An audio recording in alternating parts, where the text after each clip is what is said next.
Hola, hola, Katy. Por si acaso estás silenciada, activa tu micrófono otra vez. Ahora sí te Hola, escucho. otra vez a todo el mundo, no me estaban, perdón. ¿Qué? Hoy día estamos con la temática de guerras mundiales, lo iba diciendo, pero creo que me he chispoteado con el Zoom.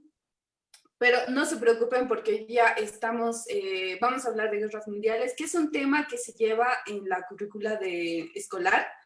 El Ministerio de Educación también la toma como una temática muy importante y obvio es la historia del mundo. Nosotros tenemos que saber mucho más de este tema y hoy día es por eso que nos acompaña José Durán. Nuestro querido José va a ser el profesor del día de hoy. Hola José, ¿cómo estás? ¿Cómo estás, Katy? Mucho gusto más bien de participar en esta iniciativa de PICA. Y nada, pues es muy lindo siempre hablar de historia, porque creo que es muy importante, sobre todo para los adolescentes, el hecho de trabajar lo que se llama la memoria colectiva, el hecho de ser un poco más dinámicos con respecto a estas materias que quizá en un contexto normal educativo sean más tediosas, sean más pesadas hablarlas y a veces incluso parezcan un poco, que tengan un poco valor para el aprendizaje, para el momento de trabajar, para nuestra vida diaria, pero vamos a tratar de darle toda la importancia, el significado y obviamente dar todos los datos importantes sobre estos hechos. Eso es cierto, hay que avanzar un poco más allá de lo que siempre estudiamos en el colegio, ¿no? Las fechas, los datos, los países, que son datos sumamente importantes porque obviamente son los detalles generales que debemos saber, pero hoy día vamos a avanzar un poquito más allá de esos datos generales y comerciales también, porque la guerra se ha vuelto muy comercial. El tema de las guerras mundiales es un tema muy hablado, pero también es un tema con el que se ha mercantilizado también la sociedad, ¿no? Es por eso que hoy queremos darle el otro lado y tal vez rebuscar algunos datos importantes que no se comparten y que pueden ser más importantes aún que los que sabemos en este momento. José, ¿tú quieres acotar algo más mientras esperamos a ver a mis compañeros, porque se van a unir estudiantes, eso seguro hoy día, porque vamos a hablar de las guerras mundiales? Bueno, pues nada tan, o sea, esta clase la vamos a tomar como si fuera un solo periodo en realidad. No lo vamos a ver de una forma tan distinta a la Primera de la Segunda Guerra Mundial, sino vamos a tratar de hacerlo muy unido y ver que es un suceso que en realidad se engloba en 31 años, incluyendo el periodo entre guerras. Esto es para darle un poco más de dinámica y ver lo muy relacionadas que están estos dos hechos y cuál es la importancia en el mundo contemporáneo. Ok, súper. Vamos a empezar a ver cuáles son los comentarios que nos llegan hoy día, porque los chicos siempre nos van ahí poniendo sus comentarios y es lindo también escucharlos. Y a ver, está Hugo que dice, hola, ¿qué tal? Buenas tardes, Caticita. Hola, Hugo, ¿cómo estás? Espero que tengas una linda tarde también. Pamela también nos saluda. Hola, Pamela, ¿cómo estás? Justin también está con nosotros y Catherine Luque, que siempre, siempre nos acompaña. Catherine, mucho gusto. Qué bueno que estés con nosotros otra vez en otro Piclases. Hoy día es un Piclases, mañana es una charla. Ya saben, lunes, miércoles y viernes tenemos Piclases todos los días. Y un dato importante antes de comenzar la clase, porque ya nomás tenemos que arrancar. Todos los profes que quieran participar aquí en el Pica Live con nosotros, mándennos un mensajito al inbox, porque nosotros estamos esperando a que los profesores vengan y quieran dar su clase junto con nosotros. O los chicos que saben que hay un profesor súper re cool, que explica fácil, que le encanta su materia, igual mándennos sus datos, tal vez lo podemos contactar y él se anima a dar una clase por acá. Así que esperamos esos mensajes, igual a los chicos que quieran unirse a la clase el día de hoy. Estamos aquí con el José esperándolos. Vamos a esperar 3 minutos más, creo, mientras se van uniendo, tal vez. No sé si hay alguien que se quiera unir. que diga yo, que mande su mensajito al inbox de Pica y le vamos a mandar el link. Mientras, a ver, ¿dónde está? He perdido el Facebook. ¿Dónde está? No, ya lo perdí. Ya lo perdí aquí en la computadora. Pero no importa. José, comenzaremos la clase. Ahí mientras nosotros hablamos, seguro se van a ir sumando como siempre, así que ahí vamos a estar. Ah, mira, aquí llegaron. Lucía, Valentina y Justin. Están activando sus micrófonos, así que hoy día no voy a estar solita. Hola, Lucía, ¿cómo estás?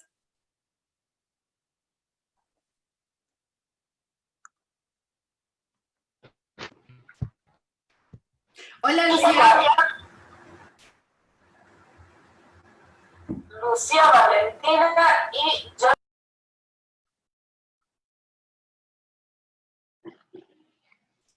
Hola, Lucía, buenas tardes.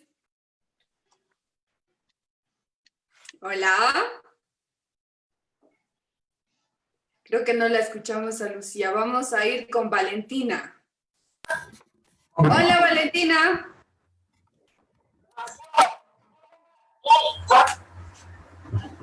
¿Cómo estás, Valentina? Qué gusto tenerte en la clase del día de hoy. Lucía, buenas tardes. Qué lindo que te sumes a la clase del día de hoy. Creo que no la escuchamos a Lucía. Vamos a ir con Valentina. Hola, Valentina.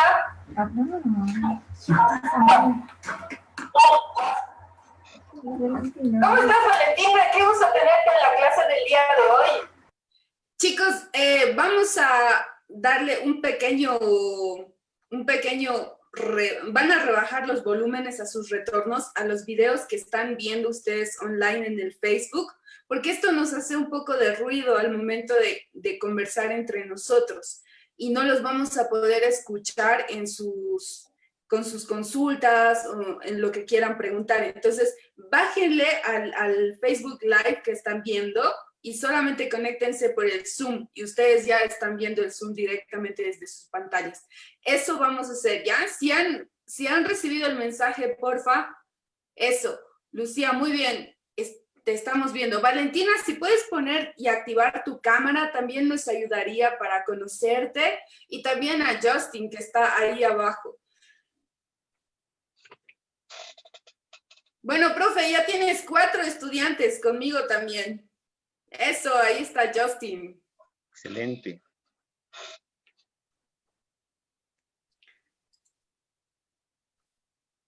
Hola Justin, ¿cómo estás? Creo que tienen los micrófonos desactivados. Sí, Bien, se lo he activado. gracias. Qué bueno que te hayas unido a la clase, Justin.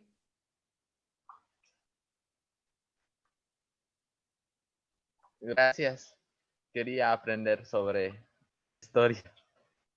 Muy bien, sí, hoy día la clase es de historia. También está Valentina.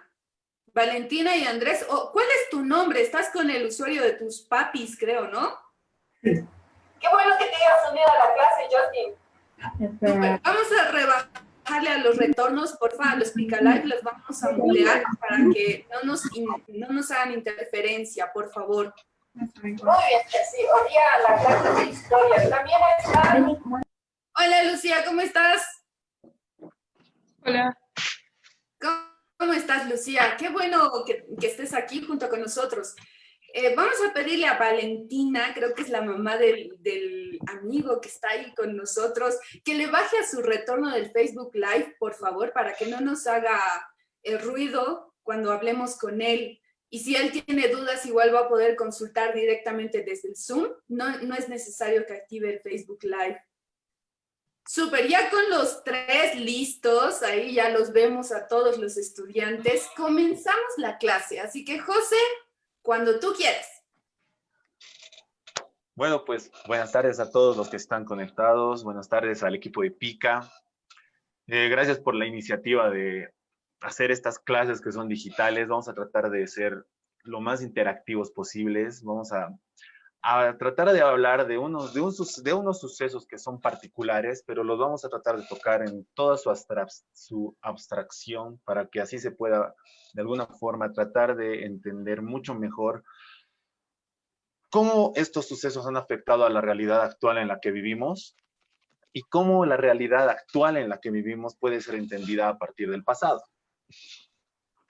En este sentido, creo que lo más importante y lo primero que tenemos que hacer es tratar de argumentar por cuál es la importancia de aprender la historia. Existen varios sucesos, esta vez solo vamos a hacer particularmente la clase de las guerras mundiales, pero en realidad entender un hecho histórico, retornar al pasado para entender algo que ya sucedió hace muchos años y que han pasado ya más de 100 años de algunos sucesos de los que vamos a tocar, nos ayuda mucho para empezar a trabajar con eso que se llama la memoria colectiva y enfrentar la amnesia social. ¿Qué quiere decir esto? Que en realidad, mientras pasan más años de vida de los jóvenes, más estamos olvidando y más nos estamos alejando de ciertos sucesos que quizás sea mejor no olvidar y siempre tenerlos en cuenta en nuestra memoria social. ¿A qué me refiero? Hay un artículo que sale el 2016 en The New York Times que dice, se está olvidando el Holocausto, y The New York Times te habla en esa noticia de que han hecho una encuesta y la mayoría de los jóvenes millennials se están dando cuenta de que no saben mucho de qué trata el Holocausto, no saben mucho qué es el Holocausto. ¿Y por qué esto es tan preocupante? Porque se está olvidando nada más y nada menos del hecho catastrófico de un genocidio masivo más brutal de la historia de la humanidad. El holocausto es algo que no puede ser olvidado porque nunca más puede ser repetido. Entrando ya a ese argumento, es que vamos a tocar ya la Segunda Guerra Mundial, que es donde sucede el Holocausto. Vamos a tocar la Primera Guerra Mundial, que sucede varios años antes de la Segunda, pero no los vamos a tocar como sucesos separados, sino vamos a tratar de que sean dos hechos unidos, que se van a dividir en tres partes, que es la Primera Guerra Mundial, la etapa, el periodo entre guerras y la Segunda Guerra Mundial. Pero lo vamos a agarrar como un solo hecho de 31 años, que sucede en realidad desde 1914 a 1945, que es el final de la Segunda Guerra Mundial. Bueno, comenzamos con la Primera Guerra Mundial. Siempre antes de ver un acontecimiento histórico, lo más importante, creo, es analizar cuáles han sido sus causas. Y tenemos que dividir las causas en dos partes.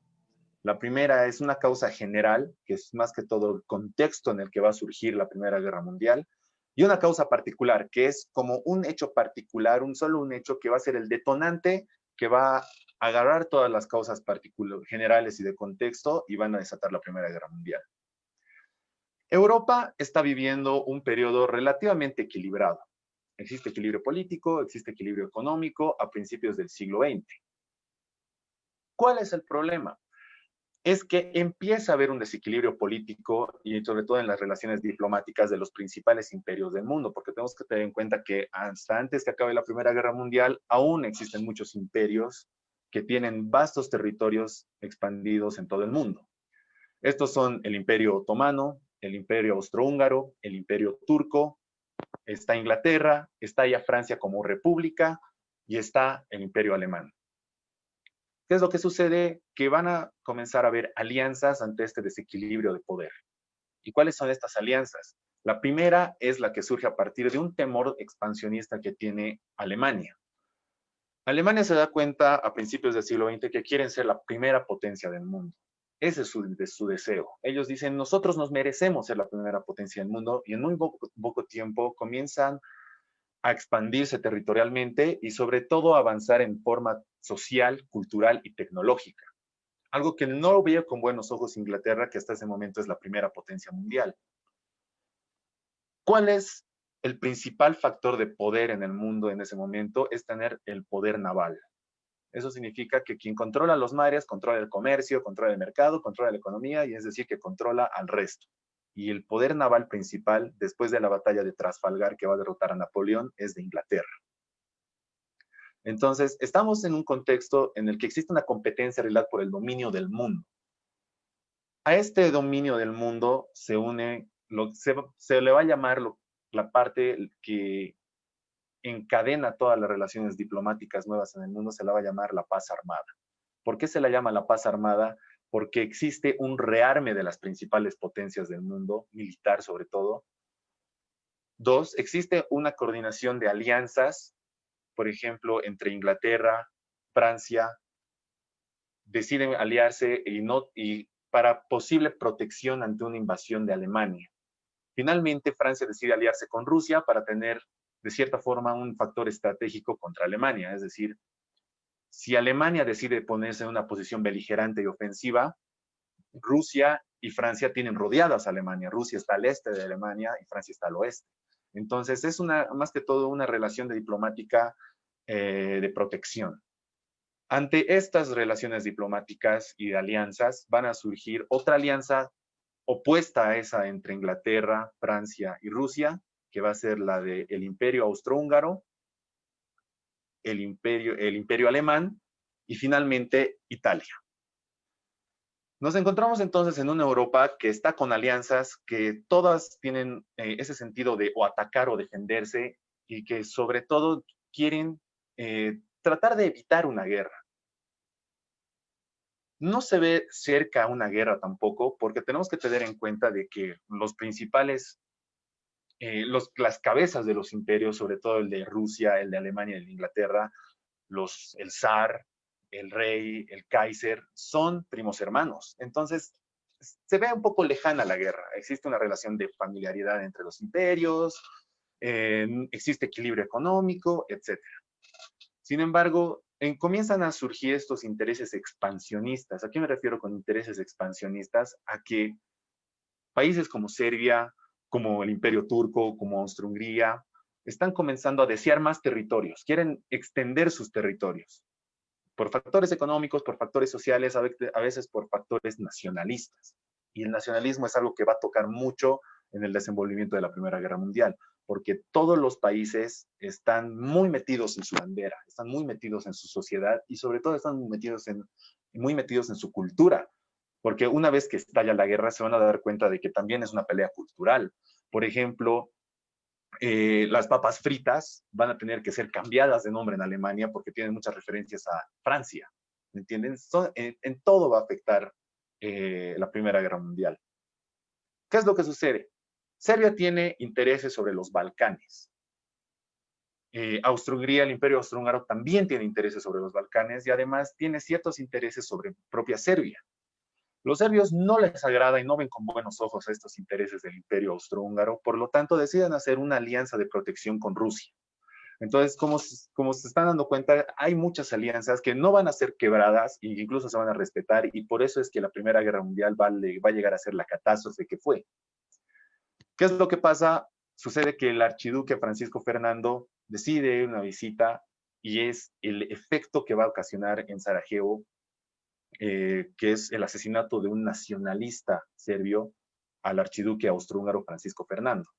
Francisco Fernando está con su esposa, pasa varios sucesos, algunos libros te cuentan que son sucesos bastante curiosos, que no debería haber habido ese asesinato, sin embargo el guardia que estaba manejando el carro de Francisco Fernando se dirige por una ruta y de una coincidencia, y por pura coincidencia se topa con un joven de 20 años nacionalista serbio que estaba con el objetivo de matar a Francisco Fernando, lo ve de pura coincidencia en ese callejón, saca su arma y lo asesina.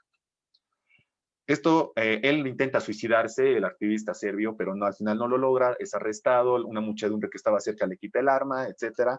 Pero este asesinato del archiduque de Francisco Fernando va a ocasionar todo un movimiento nacionalista en el Imperio Austrohúngaro.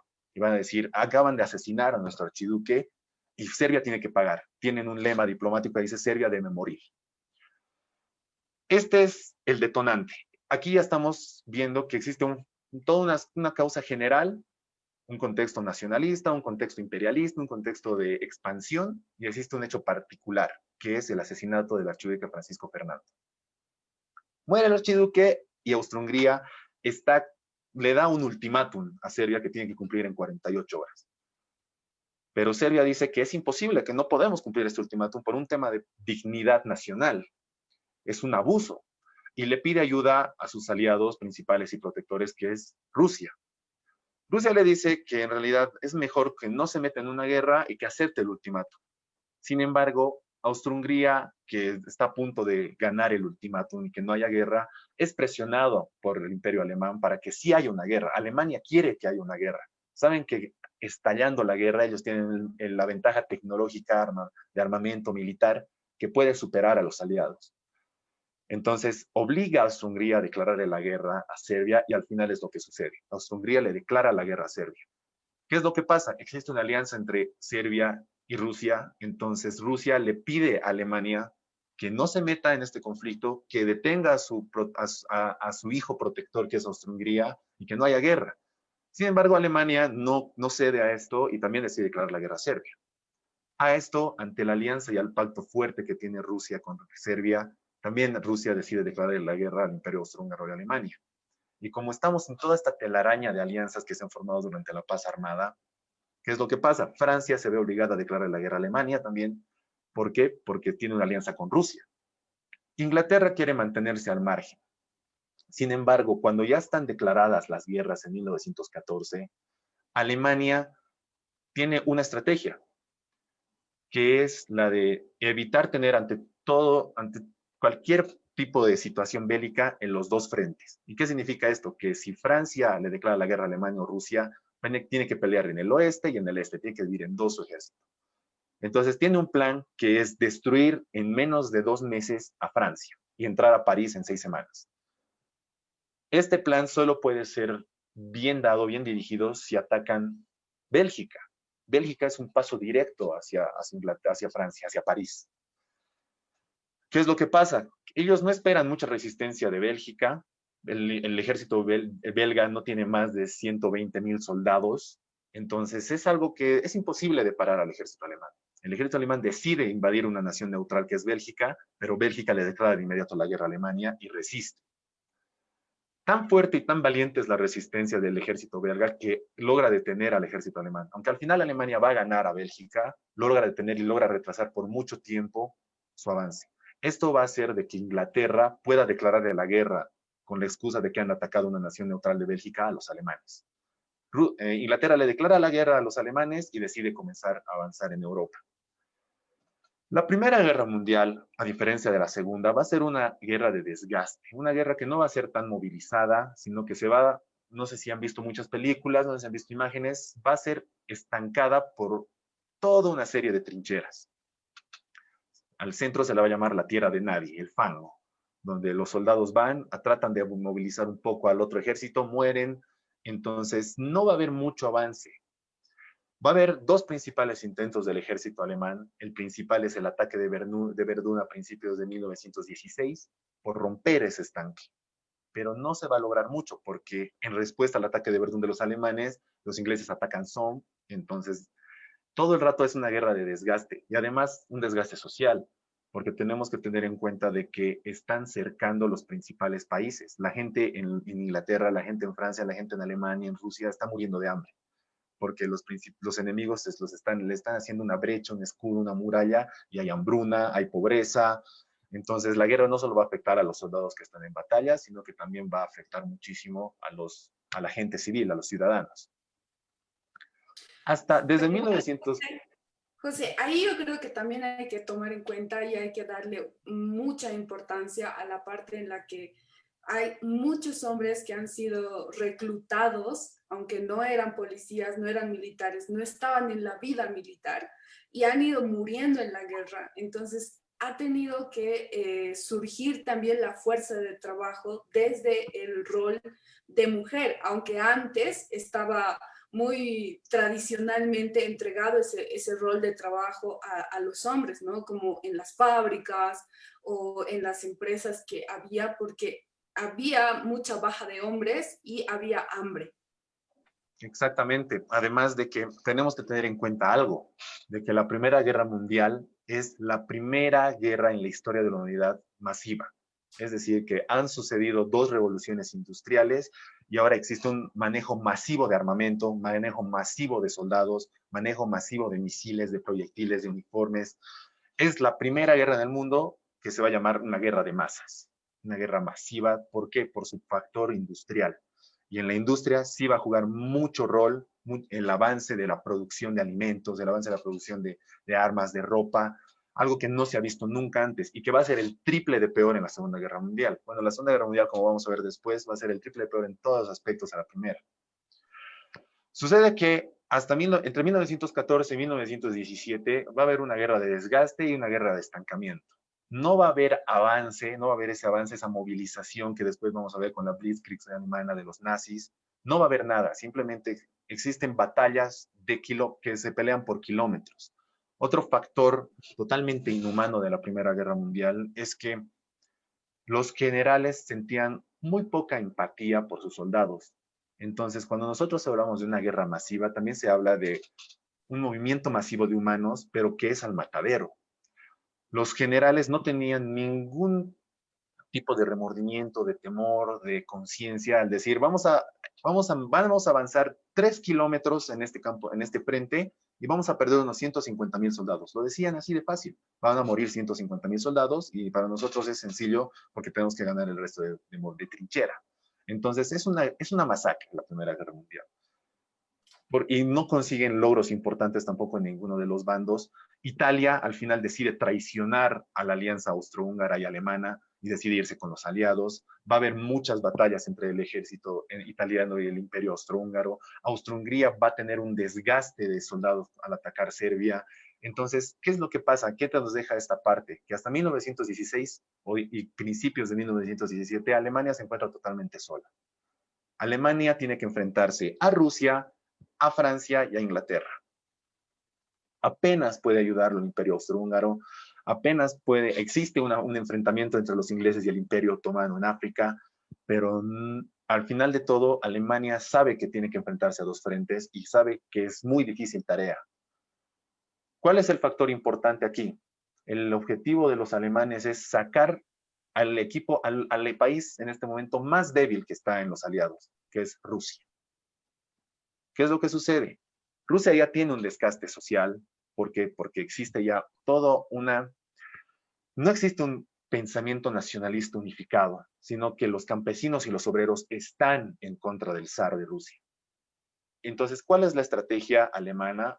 Es llevar a un movimiento político y sobre todo a un político importante de nuevo a Rusia para que en este desgaste social que vive el zar pueda implantarse una revolución. ¿Y cuál es eso? Que devuelven a Lenin a Rusia. Lenin llega y no se le hace muy difícil hacer este movimiento bolchevique, sino que ya habían soldados que habían desertado, ya habían campesinos que no querían alzar, ya había gente que no estaba de acuerdo con el sistema de la monarquía. Entonces llega Lenin y la revolución se ve factible, se ve como una vía libre. ¿Qué es lo que sucede? En octubre se desata una revolución en Rusia, octubre de 1917 estamos hablando, se desata la revolución en Rusia y al final el zar cae. Nicolás es totalmente aniquilado. Ya entendemos muy bien la historia de lo que pasa cuando sucede la revolución rusa. Es un movimiento totalmente importante en la historia de la humanidad. Va a comenzar con esa doctrina marxista que se llama la doctrina marxista burocrática, y se va a comenzar a ver fiable el movimiento marxista como un gobierno, como una forma de gobierno de otros países. ¿Qué es lo que sucede ante la caída del zar de Rusia? Lenin entra al poder y de inmediato le declara la paz a Alemania. Dicen, nosotros nos vamos a encargar además de que Rusia está viviendo una guerra civil entre los mencheviques y los bolcheviques, el ejército blanco y el ejército rojo, y obviamente los bolcheviques van a ganar, tiene que encargarse de reconstruir el país bajo el nuevo régimen comunista. Entonces salen de la guerra y esto le da la oportunidad a Alemania de llevar todo su frente todo su frente oriental a Occidente, a enfrentarse contra los ingleses y los franceses. Esto le está dando toda la victoria y están en realidad a pocas semanas de entrar en Francia. Los alemanes están por ganar la Primera Guerra Mundial. ¿Qué es lo que pasa? Los alemanes saben que los ingleses tienen relaciones diplomáticas indirectas con Estados Unidos. Y aquí entra el factor de Estados Unidos, que también va a ser importante en la Segunda Guerra Mundial. Que los norteamericanos no quieren para nada meterse en temas bélicos de Europa. No les interesa. Ellos ven muy lejana la guerra entre las potencias europeas. Sin embargo, Inglaterra desde hace mucho tiempo está tratando de convencer a Estados Unidos de que entre en la guerra. Y además que existe un sentimiento nacionalista anti-alemán en Estados Unidos.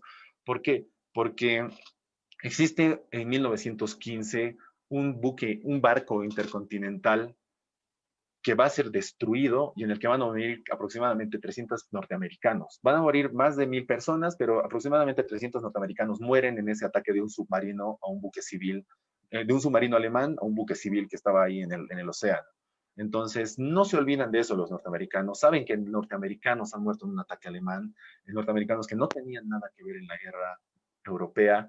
Entonces, existe un cierto sentimiento anti-alemán ahí. Sin embargo, aún así no es suficiente como para comenzar a movilizar tropas en Europa. Tiene que suceder algo muy importante que se lo va a llamar el telegrama Zimmermann. El telegrama Zimmermann es un mensaje que tiene que ir decodificado de Alemania a México con el fin de que Estados Unidos no entre en la guerra y que haya una guerra de distracción entre Estados Unidos y México. ¿Qué les dicen los alemanes a los mexicanos? Les dicen, chicos, invadan el sur de Estados Unidos. Toda esa parte que alguna vez les perteneció pueden recuperarla y pueden tener ahí, y nosotros, el ejército alemán, los vamos a ayudar a invadir Estados Unidos.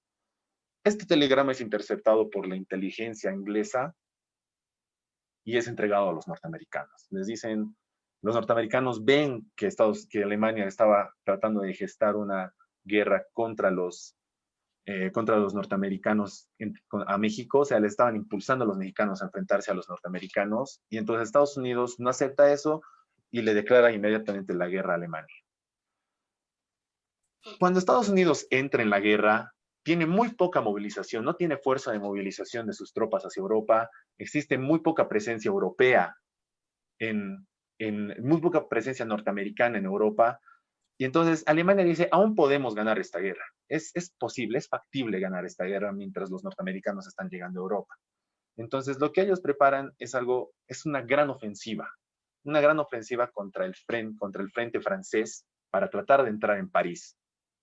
Esta ofensiva fracasa, los norteamericanos toman posiciones en Europa y al final el desgaste social se hace presente y Alemania tiene que rendirse. Ya no puede hacer más movilización militar, ya no puede hacer movilización económica, no puede hacer nada. Y tampoco los aliados, sin la ayuda de Estados Unidos, el desgaste los hubiera llevado a la destrucción total. ¿Qué es lo que pasa? Para 1918, Alemania pierde la Primera Guerra Mundial por el desgaste y por el poderío y el apoyo norteamericano que hay en Europa. Están ahí y va a pasar lo que se va a llamar el Tratado de Versalles. Hasta ahí, hasta el Tratado de Versalles vamos a hacer una pausa y vamos a preguntarle a Justin y a no sé cuál es su nombre, pero está con el Zoom de sus papás, de Valentina y Andrés. Ahorita le vamos a preguntar cuál es su nombre. Si se pueden reiniciar sus audios, ahí están. Si pueden reiniciar sus audios, chicos, eso. Hola. Hola, ¿cuál es tu nombre? Somos Valentina y Andrés. Son dos hermanos que están. Sí. Uy, bienvenidos, qué bien tener hermanitos aquí, bienvenidos. Justin, Valentina y Andrés, ¿tienen alguna pregunta hasta este momento que ya hemos llegado a la cúspide de la Primera Guerra Mundial? Hemos terminado, estamos en la última parte de los tratados. ¿Tienen alguna duda, consulta? Andrés. Cuando Estados Unidos declara la guerra a Alemania, ¿los mexicanos siguen intentando hacer la guerra o no? No, porque al final de cuentas los mexicanos no aceptan ese apoyo militar que les estaba dando Alemania a los mexicanos. ¿Por qué? Porque están en una guerra civil, están en plena revolución. Los mexicanos tienen que enfrentar una revolución, unos rebeldes que se están sublevando, entonces no pueden intervenir militarmente a Estados Unidos. Gracias. De nada. Valentina, Justin. Mi hermana no. Sobre Lenin, al ingresar al poder, ¿firma algún tipo de alianza con Alemania? No, decide convertir a Rusia en un país neutral. No van a apoyar para nada a Alemania. Deciden alejarse de la guerra y que simplemente la guerra solo se gesta en el frente occidental. Ya. Disculpa, ¿en qué año Alemania perdió la guerra? No le escuché bien. 1918.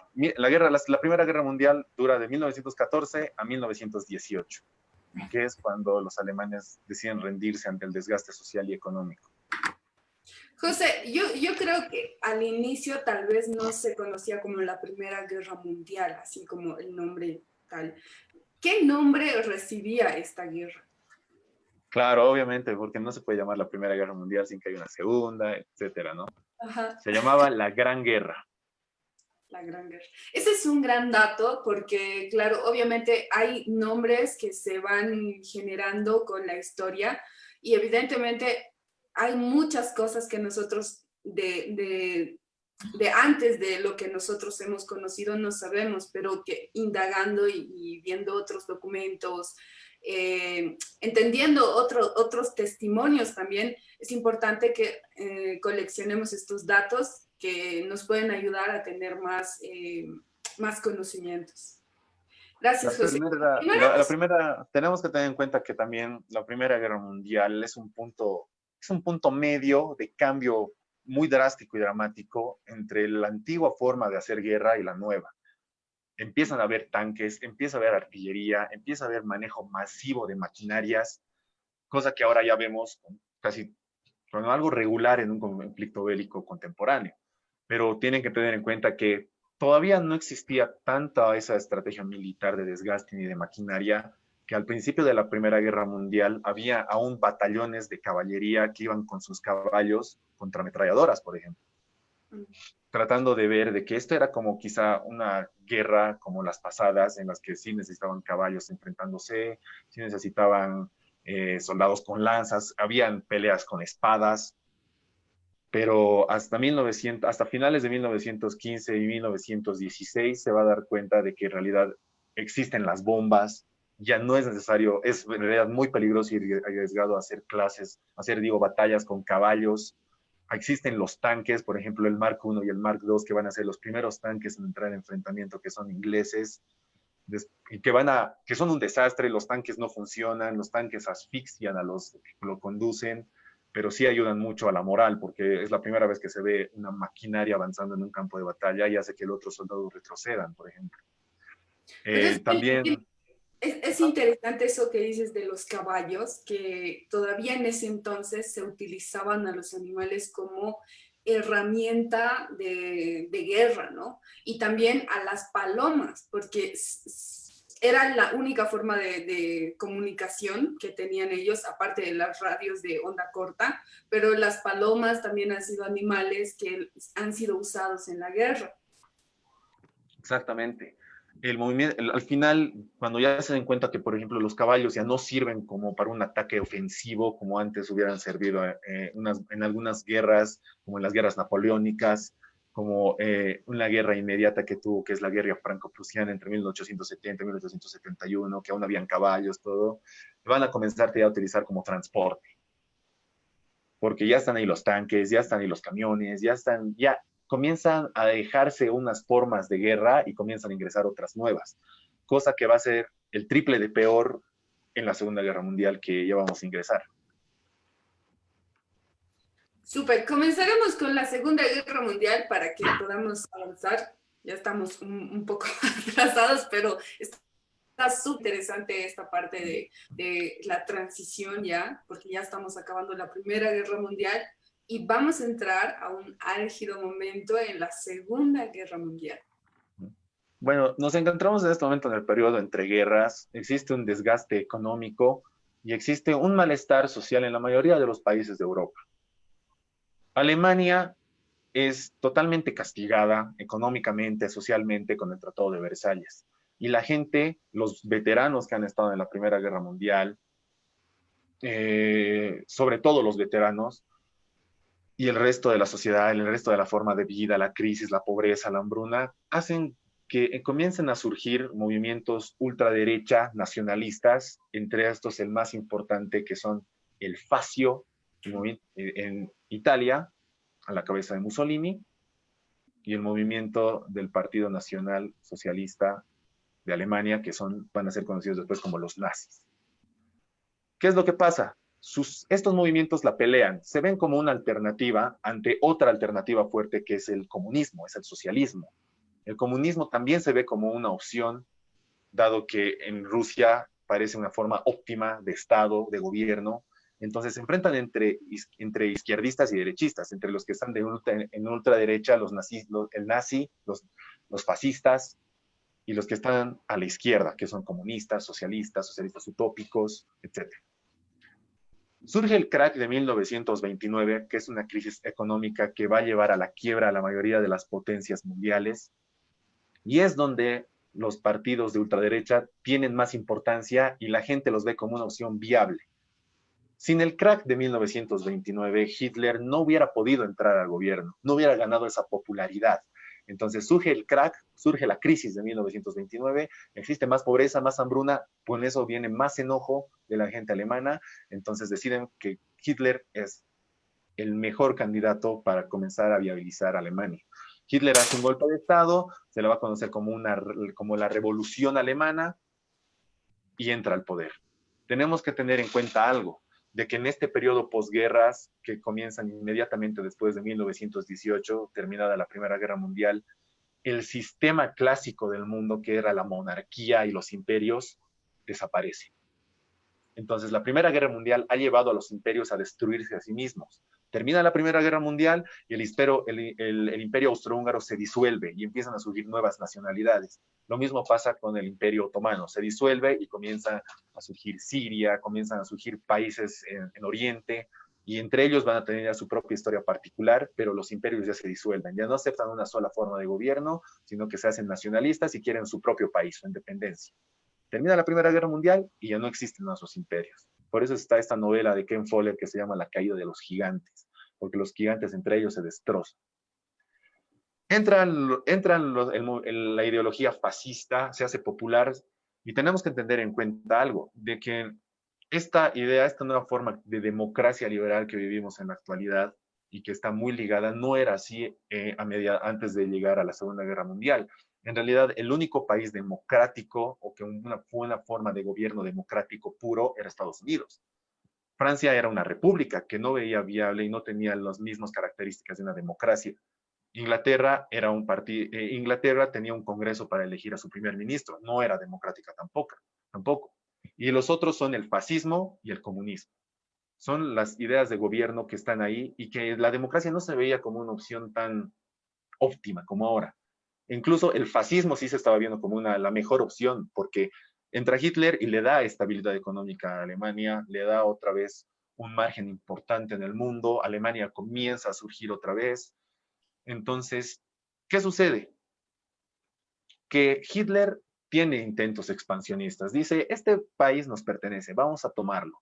Y empieza a haber una serie de tomas por parte de Alemania que no va a despertar la reacción de las potencias inglesas ni francesas. El hecho de la Primera Guerra Mundial es tan traumante, ha traumado tanto a la sociedad que nadie está preparado para otra guerra. Incluso no se había visto una guerra de tanta magnitud antes de la Primera Guerra Mundial, que se la llamaba la guerra que va a poner fin a todas las guerras, una guerra masiva que nunca más la humanidad quiere ver. ¿Qué es lo que va a suceder? Katy. José, ahí quisiera hacer una pausa y quisiera preguntarles a los chicos, ¿qué saben ellos acerca de la Segunda Guerra Mundial? O sea, que nos cuenten a grandes rasgos más o menos ellos qué saben, para que vayamos completando algunas cosas que ellos no tienen de conocimiento. No sé si Me parece Andrea, una excelente Andrés idea. y Valentina o Justin quieren contarnos algo. ¿No saben nada? Pueden comentar lo que ustedes quieran. Sí, bueno, lo que más me llamó la atención fue cuando tenía 14, el diario de Ana Frank, cómo cuenta lo del Holocausto judío. Desde ese empecé a ver la Segunda Guerra Mundial. Tampoco lo conocía muy bien en historia. Desde ahí empecé a ver el Tratado de Versalles, cómo Alemania traiciona el tratado y básicamente ataca a los que no debería atacar. diplomáticamente. Y solo eso, o sea, lo más llamativo para mí, tanto en la escuela y como en interés, fue sobre el holocausto judío. ¿Qué se les viene a la mente cuando les dicen Segunda Guerra Mundial? ¿Qué imágenes? Ahorita ya han dicho uno, que es quizás lo más importante, el holocausto, por ejemplo. Se les viene a la mente Hitler, se les viene a la mente la esvástica nazi, por ejemplo. ¿Qué más? Las bombas nucleares. La bomba atómica, porque estallan en la Segunda Guerra Mundial. Ujú. La importancia de entender la Segunda Guerra Mundial, o sea, la Segunda Guerra Mundial es mucho más importante que la primera, porque va a marcar realmente la nueva forma de vida. Es decir, no existe ya, no se puede entender la forma en la que vivimos hoy día sin la Segunda Guerra Mundial. La Segunda Guerra Mundial es un punto de intersección en la historia. Es lo que va realmente a romper con todo lo pasado y va a comenzar a construir un mundo nuevo, obviamente a partir de las ruinas, porque la Segunda Guerra Mundial es mucho más destructiva que la primera. En causa, hemos dicho que vamos a ver dos causas generales amplias y una causa particular. Las causas generales son los movimientos fascistas, las ideas expansionistas de la Alemania nazi y el hecho de que las potencias aliadas, que son mayormente Inglaterra y Francia, no quieren entrar en guerra. ¿Cuál es el hecho particular? Que después de una serie de tomas de territorios, además de una forma totalmente que no debería ser aceptada, que no tenía ninguna justificación por parte de Inglaterra, por parte de Alemania, finalmente los alemanes, el 1 de septiembre de 1939, deciden invadir Polonia. Invaden Polonia y 48 horas después, el 3 de septiembre de 1939, Inglaterra y Francia, que querían evitar a toda costa una guerra, ya no pueden evitarlo y deciden declararle la guerra a Alemania.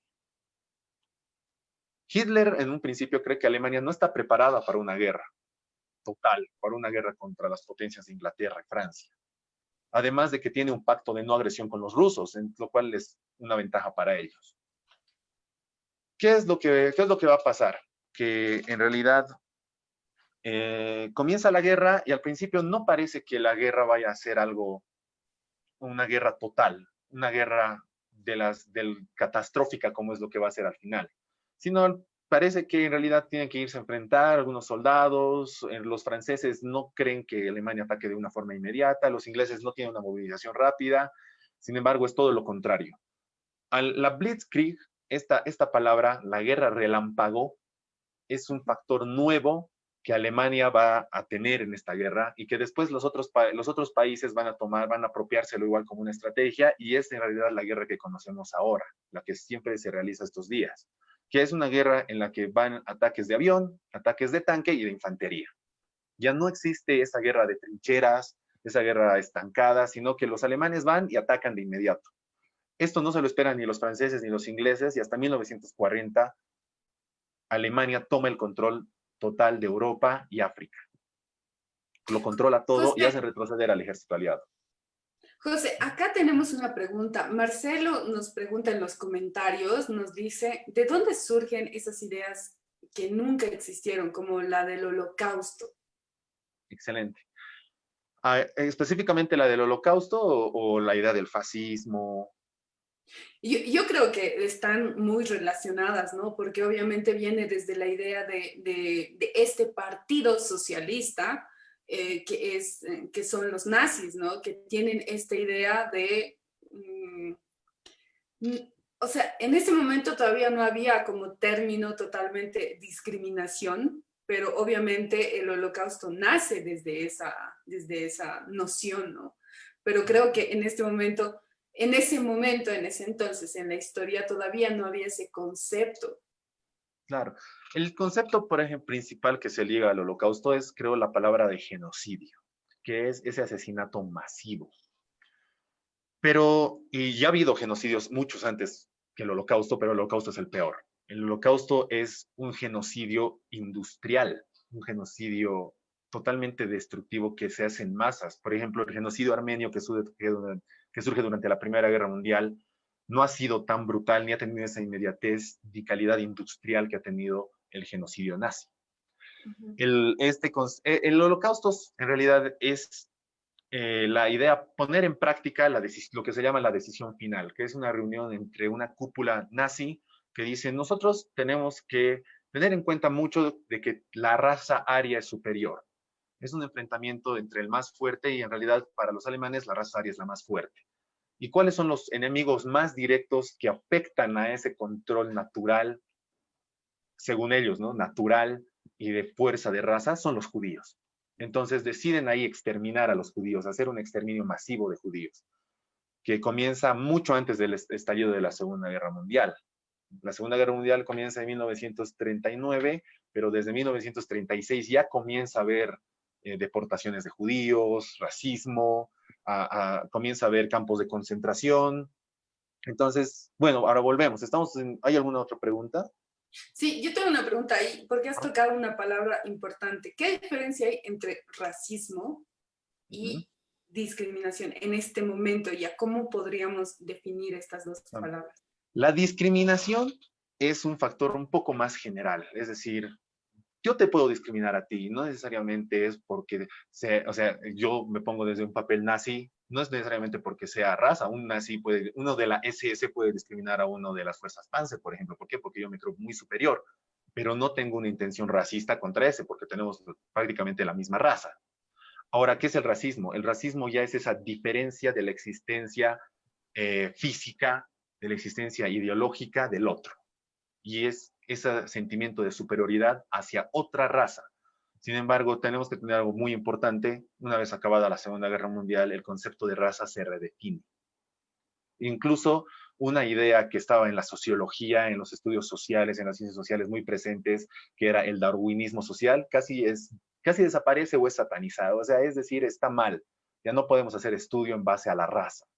Ha pasado el Holocausto y tenemos que comenzar a plantearnos mejor este concepto. Ok, chicos, ¿ustedes tienen alguna pregunta? Ok, seguimos. ¿Ya? Entonces, estamos en 1940, los nazis han tomado toda Europa y ahora que ven que el rearme inglés, Francia cae, los ingleses tienen que resguardarse en su isla y tienen que impedir a toda costa que los alemanes invadan Inglaterra. Va a haber muchas batallas, sobre todo aéreas, de los alemanes hacia los ingleses, pero los ingleses van a salir victoriosos, van a defender su isla. Hitler necesita trigo para alimentos, necesita petróleo, necesita muchos recursos para comenzar a planificar la invasión a la isla de Inglaterra. ¿Y dónde consigue todos esos recursos? Rompiendo el pacto de no agresión con los rusos y atacando Rusia. Entonces, un ejército se alista y en 1941 Hitler decide invadir Rusia. Invade, al principio Rusia no estaba lista, incluso en el campo, que es la mayor parte de Rusia, existe un descontento a Stalin, que es el presidente en ese momento. Entonces, prácticamente los campesinos ven como libertadores a los alemanes, les dan paso libre, y Alemania tiene una facilidad para entrar y rápidamente estar o cercar las principales ciudades, que son Stalingrado y Moscú.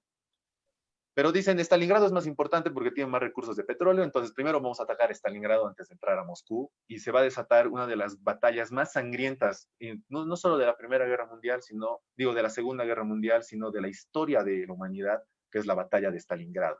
Si quieren leer de forma particular las historias de esa batalla, todo, hay harto contenido en internet.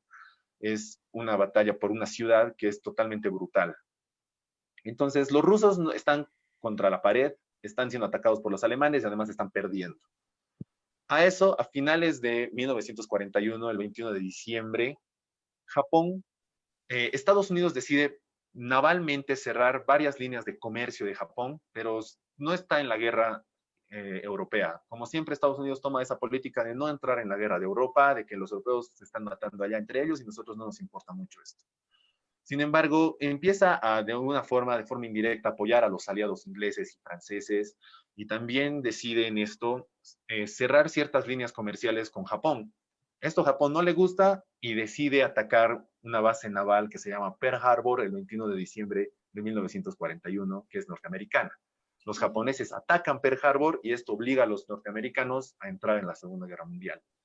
Entonces le declaran de inmediato la guerra a Japón y Alemania a esta respuesta le declara la guerra a Estados Unidos. Estados Unidos tiene que prepararse para invadir Europa. Y ahí tiene un conflicto con los ingleses. Los ingleses dicen, ataquemos África. Y los norteamericanos dicen, no, tenemos que atacar de una forma directa a Europa. Entramos por Italia y por Francia. Pero los ingleses dicen, no, tenemos que atacar primero África, porque eso va a ayudar a dividir a las fuerzas de Alemania, a defender, a defender su frente en África, y después, una vez divididos, los rusos, les damos tiempos a los rusos de enfrentarse también a los alemanes, y nosotros podemos liberar a Europa. Es totalmente complicada la estrategia, pero al final deciden atacar África. Existe el primer enfrentamiento entre norteamericanos y alemanes, que es la batalla del Paso de Catherine, que es en África. Van a morir muchos norteamericanos y empieza la batalla. Y en 1943 deciden hacer los norteamericanos su primer ataque a Europa, que es a Italia. Invaden Italia y tratan de debilitar mucho al ejército alemán en ese frente y sobre todo al ejército italiano, que no tenía ya tampoco mucha fuerza. Los rusos comienzan hasta 1944 a reorganizarse y tratar de liberar Stalingrado, y lo van a conseguir. Van a ganar, y a partir de la victoria en la batalla de Stalingrado de los rusos, los alemanes ya no pueden avanzar más. Solo van a comenzar a retroceder, retroceder, retroceder. Llega una fecha importante en la Segunda Guerra Mundial, que es desde 1939, pasan 5 años hasta 1944. Y en 1944 surge la fecha más importante quizá de la Segunda Guerra Mundial, que es el 6 de junio de 1944, que es la invasión a Normandía.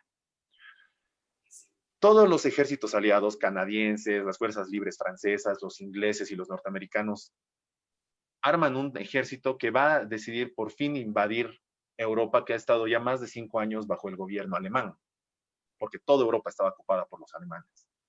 Entonces deciden invadir Normandía, existe una masacre en la invasión, existen varias playas. Hay una pregunta. Activen su micrófono. Perdón, mi hermana me estaba consultando. ¿No ve que nos dijo que el 6 de junio de 1944, ¿qué? Era una fecha importante por la invasión de ¿qué? ¿De qué? De Normandía, la costa francesa. La invasión a Francia. Ya, gracias. Entonces, después de estar como 4 años bajo el yugo de los alemanes, por fin los aliados tienen pie fuerte en Europa y deciden invadir y comenzar a hacer retroceder a los alemanes. Van a existir otras batallas y otras operaciones importantes, como la operación que se llama la Operación Market Garden, que tiene el objetivo de que para la Navidad de 1944 se acabe la guerra y los alemanes queden derrotados. Y es en Holanda. El problema es que los alemanes ganan esa batalla y hacen retroceder un poco al ejército aliado. Y esto va a retrasar la Segunda Guerra Mundial hasta la caída en abril de 1945 de los alemanes y en agosto de los japoneses. Estamos en guerra, los norteamericanos, la mayoría de los aliados ya están en Europa, han liberado Francia, están liberando otros países como Bélgica, como Holanda, y los rusos están avanzando por el este, ganando todas las batallas a los alemanes, y los alemanes se encuentran ya desgastados, ya no tienen muchas posibilidades de ganar en la guerra. Japón está siendo totalmente vencida en el Pacífico, se va a llamar la Guerra del Pacífico, en esa parte que se va a enfrentar entre los norteamericanos y los japoneses. Entonces, ¿qué es lo que pasa? Las fuerzas del eje, que eran compuestas por Japón, Italia y la Alemania nazi, están derrotadas. Están totalmente perdidas. Llega 1945 y los rusos ya están a las puertas de la capital de Berlín, de la capital alemana, que es Berlín. Hitler sabe que está totalmente derrotado y la mayoría de las fuerzas nazis tienen que replegarse a búnkers dentro de Berlín. Los rusos comienzan a invadir Berlín mientras los norteamericanos están entrando por el oeste y tomando otras posiciones de Alemania. Al final, el 31 de abril de 1945, Hitler se suicida. Hitler ve que ya no hay esperanzas, Hitler ya está muy enfermo, Hitler está un poco paranoico, cree que tiene un ejército fantasma que en realidad ya no existe, el ejército alemán está totalmente derrotado, entonces Hitler decide suicidarse y esto pone fin a la Segunda Guerra Mundial en Occidente. Los alemanes se rinden y los aliados toman todo Berlín. Pero ¿qué es lo que pasa? Las fuerzas del imperio japonés siguen peleando en el en el frente oriental. Todo el Pacífico sigue en batalla. Las batallas más importantes en el Pacífico van a ser dos, que son la batalla de Iwo Jima,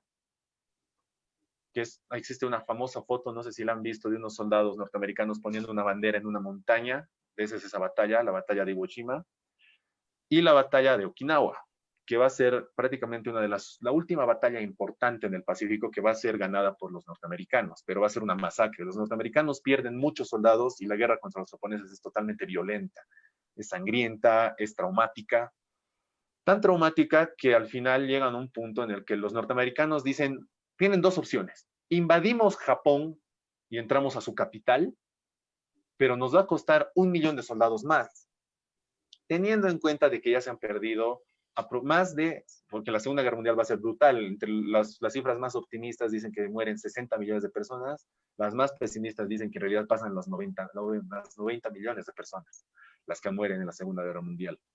Entonces dicen, bueno, atacamos Japón, y al final la decisión es no atacar Japón, sino darle un ultimátum ante un posible ataque con una nueva bomba que nadie conocía hasta entonces, pero parece que es una bomba de destrucción masiva. Los japoneses no se rinden y Estados Unidos toma la decisión de lanzar las primeras dos bombas atómicas lanzadas en la historia de la humanidad sobre Japón, sobre la ciudad de Hiroshima y Nagasaki. Inmediatamente Japón se rinde y eso da por finalizada totalmente la Segunda Guerra Mundial. Ahora tenemos, creo, aquí la parte más importante, además de las batallas, las fechas, los años, los países que se han enfrentado, es tener en cuenta esa importancia de la Segunda Guerra Mundial. ¿Por qué es tan importante? ¿Por qué ha marcado tantos hitos en nuestro tiempo? Porque va a iniciar no solo un nuevo régimen político, como el más factible y viable en la mayoría de los países del mundo, que es el sistema democrático. ¿Por qué? Porque el fascismo cae, las ultraderechas fascistas caen, esos partidos de cierre elitista que tenía el liberalismo inglés tampoco ya son viables, la República Francesa ya decide optar por el sistema democrático, entonces por eso los norteamericanos llaman esa es la guerra de la democracia. Por fin la mayoría de los países del mundo deciden adoptar el sistema netamente democrático de Estados Unidos. Ese es el primer factor. El segundo es que le va a dar comienzo a la nueva vida. Una vez terminadas esas dos bombas atómicas, ya la gente comienzan a surgir nuevas potencias. Estados Unidos se convierte en la primera potencia del mundo, cosa que hasta el día de hoy se sigue cumpliendo. Y sobre todo, se van a comenzar a deteriorar o reconstruir varios conceptos de vida, como son la propia humanidad, la palabra de humanidad. Va a haber la Declaración Universal de los Derechos Humanos. ¿Por qué? Porque lo que sucede en la Segunda Guerra Mundial es totalmente destructivo. El Holocausto no puede volver a repetirse nunca más. Entonces, se van a plantear temas como humanismo, se van a plantear temas como el concepto de raza. Todo se da un giro de 180 grados después de la Segunda Guerra Mundial. Entonces, creo que eso es lo más importante de este periodo de las guerras mundiales. Lo hemos tratado de ver, como les dije, como un solo hecho de 31 años, porque en realidad van muy ligados de la mano. Y si tienen otra pregunta, es el momento. ¿Alguien tiene una pregunta de los chicos que están acá conectados con nosotros? ¿No? Bueno, igual es importante tomar, mientras recibimos las preguntas en los comentarios, es importante tomar en cuenta que a lo largo de estas guerras mundiales que se han tenido, han estado en la Tierra, en este planeta, también ha habido personas que han tratado de ayudar, ¿no? Entonces hay historias de personas específicas que en el momento en el que han podido, han logrado ayudar. Por ejemplo, yo encontraba un dato así súper curioso buscando, informándome sobre las guerras mundiales, que Edith Carbell, que era una enfermera en la Primera Guerra Mundial, había atendido a todo tipo de soldados, de ambos bandos, sin discriminación. Ella era británica igual ha habido personas que en la Segunda Guerra Mundial han ayudado a los judíos a esconderse, siendo alemanes, siendo italianos, siendo polacos, incluso, porque incluso uno de los datos curiosos de la Segunda Guerra Mundial fue que 2 doctores polacos ayudaron a salvar a todo un pueblo que era judío, diciendo que ellos estaban sufriendo de tifus y los nazis tuvieron miedo de entrar a ese pueblo y contagiarse. Entonces, hay historias así que resaltan también, ¿no? El hecho del humano, de la persona que puede todavía lograr ayudar y compensar esa parte negativa que hemos vivido hace un montón de años. Exactamente. Creo que en realidad la brutalidad de la Segunda Guerra Mundial, sobre todo, va a llevar a esta nueva reconstrucción. Obviamente no se aprenden las lecciones a un 100%. Tenemos que tener en cuenta que en la guerra de Bosnia va a haber otro nuevo genocidio y otro nuevo transporte racial. Y eso sucede muchos años después, incluso sucede en la década de 1990, o sea, es hace muy poco.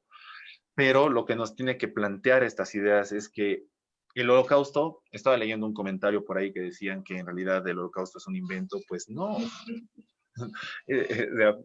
Es un poco en estos momentos, sobre todo ahora en un 2020, es un poco fácil y sencillo decir que existen teorías conspirativas, de que en realidad el tema de Pearl Harbor lo han creado los norteamericanos para poder entrar en la Segunda Guerra Mundial y ser la primera potencia del mundo, de que el holocausto no ha existido, todo es una construcción, pero bueno, personalmente yo creo que en realidad no. Yo creo que el holocausto sí ha existido y tener en cuenta su existencia es tener en cuenta muchos de los nuevos valores que tenemos que defender en nuestro mundo contemporáneo, en el mundo que nos toca vivir a nosotros, que gracias a Dios estamos muy lejos de todas esas catástrofes mundiales. Ok, vamos con algunas preguntas de los chicos en los comentarios. Nos preguntan, en total, ¿cuántas batallas ganaron los americanos o rusos y cuántos perdieron? A ver, bueno, en la Segunda Guerra Mundial, tenemos que tener en cuenta que la Segunda Guerra Mundial es una guerra total. Y la Primera Guerra Mundial es una guerra masiva por su tráfico industrial de armamento, de personas, etc.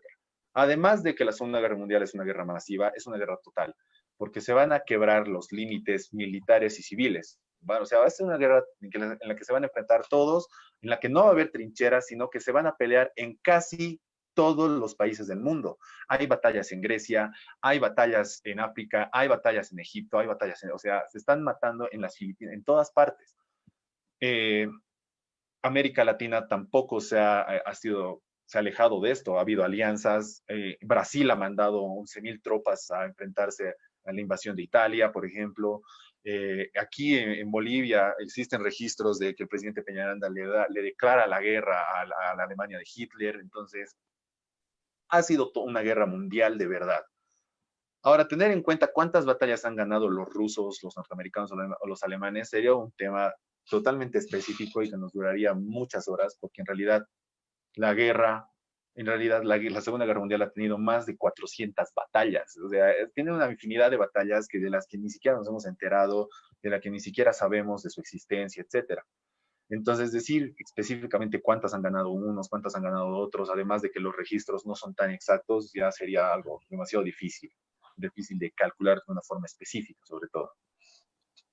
Ok, vamos con la otra pregunta. Dice, ¿y qué del comunismo que fue muy importante en la Segunda Guerra Mundial? El comunismo fue totalmente importante en la Segunda Guerra Mundial, no como una ideología, no como una forma de pensar, sino más que todo como una fuerza bélica, es decir, como una fuerza que va a ser la que va a derrotar a los alemanes, va a ayudar a derrotar ese fascismo avanzante en Italia y que llegado en su momento van a invadir Berlín porque son los comunistas, los bolcheviques los que invaden Berlín y derrotan a Hitler.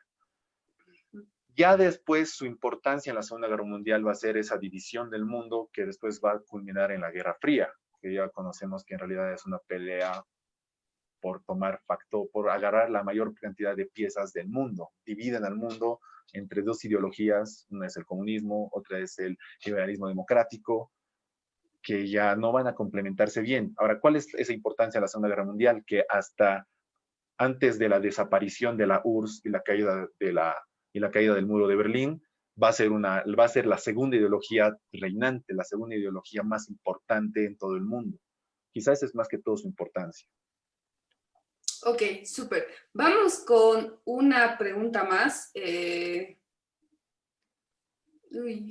Sí, porque ya estamos un poco al límite de tiempo. Vamos a ir con la última pregunta. Dice, ¿cuál fue el rol de Alan Turing? Ah, ya, buenísimo.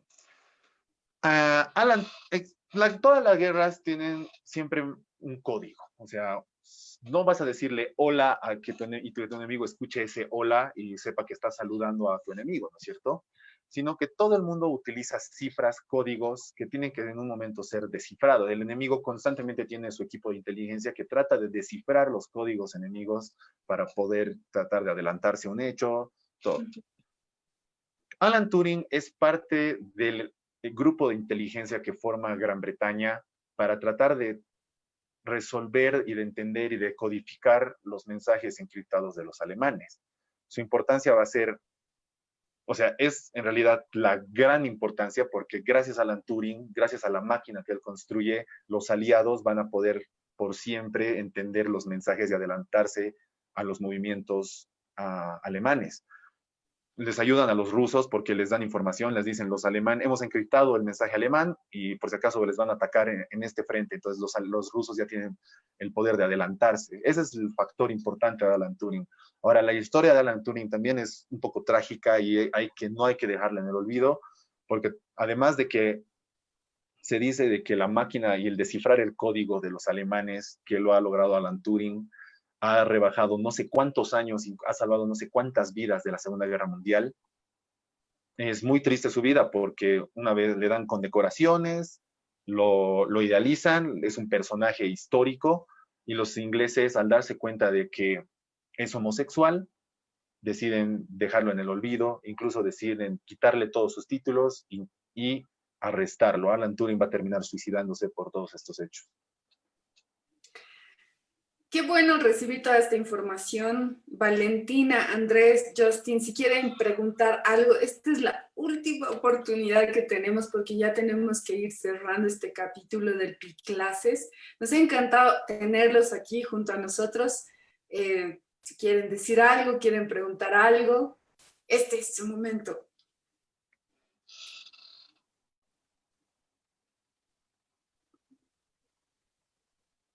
No, perdón. ¿Cómo ha afectado en la economía la Segunda Guerra Mundial? La economía la afectó de una manera brutal, sobre todo a la forma en la que vivimos hoy día. Porque para empezar, Estados Unidos se vuelve en la primera potencia mundial, y esto es porque tiene el control del mayor manejo comercial después de la Segunda Guerra Mundial en todas las rutas comerciales del mundo. Las empresas, por ejemplo, comienzan a haber más demanda del estaño, lo cual va a ayudar mucho. Eso, por ejemplo, va a afectar de forma directa a la historia de Bolivia. Ya conocemos muy bien la historia de los varones del estaño, que se van a hacer millonarios por el movimiento bélico, beligerante. Va a afectar mucho a la forma de producción industrial, que en realidad no tiene tantas alteraciones después de la Primera Guerra Mundial, porque es ahí el factor más clave, y va a ser además a la primera potencia mundial Estados Unidos en el sentido de que va a crear una industria mundial armamentística y se va a volver en ese exportador de armas como que todos lo conocemos ahora. Súper, gracias. De nada, Valentina. ¿Justin? Sí, mi profesor me explicaba que Bolivia tomó un papel de abastecer sobre armamentos, o sea, en la producción del estaño y algunos metales. Específicamente, ¿qué papel tomó? O sea, ¿para qué bando? Bolivia, tienen que tener en cuenta que en 1943 el presidente Peñaranda le declara abiertamente la guerra a la Alemania nazi, a las fuerzas del eje en realidad, le declara la guerra, los bolivianos le declaramos la guerra a Alemania, a Japón y a Italia, porque son las fuerzas del eje. Se alía de forma directa con Estados Unidos y los aliados y le va a ayudar más que todo en la entrega de estaño. ¿Para qué sirve el estaño? Sirve para envasar alimentos y que estos no se pudran con el tiempo. y sean de fácil transporte, porque el estaño es maneable, es un metal fácil de manejar. Entonces el estaño va a tomar un papel muy importante en el transporte, sobre todo de alimento y de recursos a los aliados.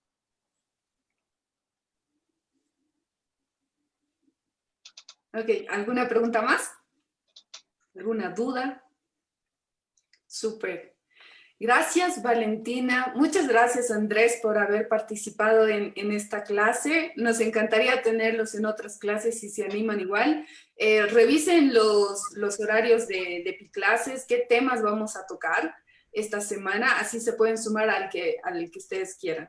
Justin, también muchas gracias por haber participado hoy día en la tarde en esta Piclase. Nos encanta tenerlos acá. Si quieren despedirse, pueden activar sus micrófonos y nos pueden hablar. Adiós.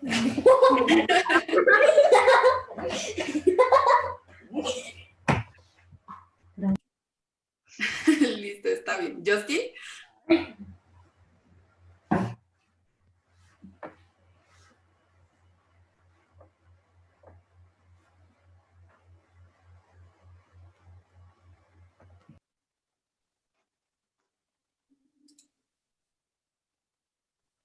Creo que eso sería. Sí, creo que ya están. Bueno, chicos, muchas gracias por haber participado en esta clase. A los que han participado online junto a nosotros, que nos hace mucho bien ver a los chicos, reencontrarnos con ellos y tener este tipo de charlas más directas de profesor y estudiante y poder responder esas preguntas, esas dudas que a veces en un aula con 30 estudiantes, 40 estudiantes, no es tan viable, ¿no? Pero acá en Pica queremos escucharlos, es por eso que queremos tener a los compañeros de la clase aquí, en este espacio. Muchas gracias, José, por estar esta tarde con nosotros. Nos hemos extendido, hemos hablado de la Primera Guerra, de la Segunda Guerra, hemos tomado detalles importantes de todo este acontecer de la historia, pero muchas gracias, José, de verdad. No, pues muchas gracias. Igual, parecerá un poco genérico lo que hemos hablado porque es demasiado complejo para el tiempo que tenemos en realidad. Es una serie de datos, de fechas que no se pueden complementar rápidamente, pero en este momento creo que hemos dado las pautas generales y allá los estudiantes tienen que comenzar a profundizar si ellos quieren, ¿no es cierto? Yo creo que sí, los he visto animados en la clase también preguntando. Sabemos que Justin le ha interesado esto de la Segunda Guerra Mundial gracias a la historia de Ana Frank. Entonces, hay muchos chicos y chicas que están así en el mundo entero, leyendo el diario de Ana Frank o viendo una película sobre la Segunda Guerra Mundial, la Primera Guerra Mundial, que son igual referentes históricos, que tienen diferentes hechos, ¿no? Obviamente en diferentes tiempos también que cuentan historias. Y eso hace que uno también se interese en este tipo de hechos y vaya indagando, informándose sobre lo que ya pasó. Muchas gracias a todos los que nos han seguido el día de hoy, que han estado comentando, que han estado mandando saludos. A todas las personas que han mandado sus preguntas, muchas gracias. Igual vamos a pedirte, José, si hay alguna otra pregunta que está en los comentarios, si nos puedes ayudar a responderle, para que todos también se vayan con toda la información que el día de hoy han querido recibir. Muchas gracias a todos. Gracias, José. Si quieres, te puedes despedir. No, pues que les vaya muy bien a todos y tengan una linda tarde. Cuídense mucho. Listo, esto fue Piclases. Nos vemos el día miércoles con otra Piclase y mañana, ya saben, vamos a tener una charla interesante. Chao.